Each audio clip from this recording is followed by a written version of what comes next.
So Jack Harlow just put out a new track, and basically he's dissing podcasters. He says that podcasters shouldn't be giving rappers advice. Obviously, you're a pretty big hip-hop head. What do you think about that? I mean, I don't know. Does Jack Harlow think that he needs more yes men? Does he need more people just sort of telling him that everything he does is dope? I think that the podcasters play an important role in the hip-hop ecosystem, because without people like me or academics or Vlad or Joe Budden or whoever, then who's going to be out here letting people know what they think of their stuff? Like, I mean, the role of the critic is just as valid as the role of the creator. Okay. You know, for me, a lot of times when a new album comes out, I'm listening to that album, really just anticipating reading John Caramonica's review of it in the New York Times, or listening to, you know, Anthony Fantano talk about it on YouTube or something like that. So I don't know, like, how hyper specific Jack Harlow was being there, because, you know, I interviewed him before. I'm sure he understands that the role of podcasters is important.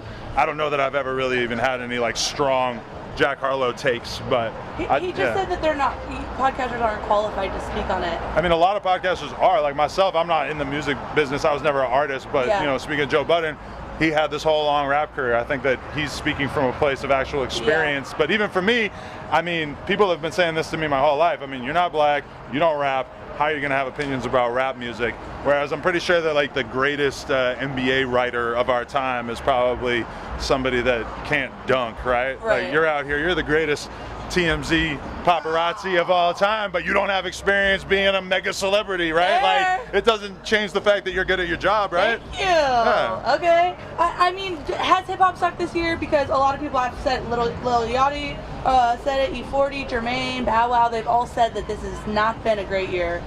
Hip hop has been a little dry, you know. We had the whole SoundCloud wave.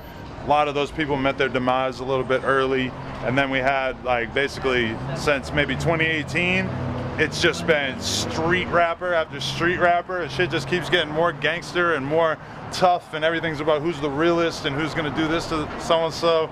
So, yeah, I don't know. I feel like it's kind of a weird trend. We need somebody to really shake things up.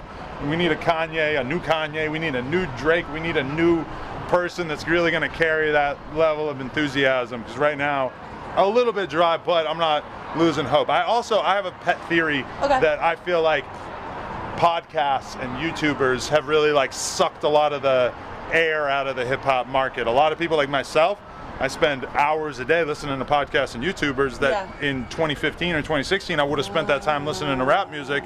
So I think that is a kind of underrated cause of people being less excited about rap.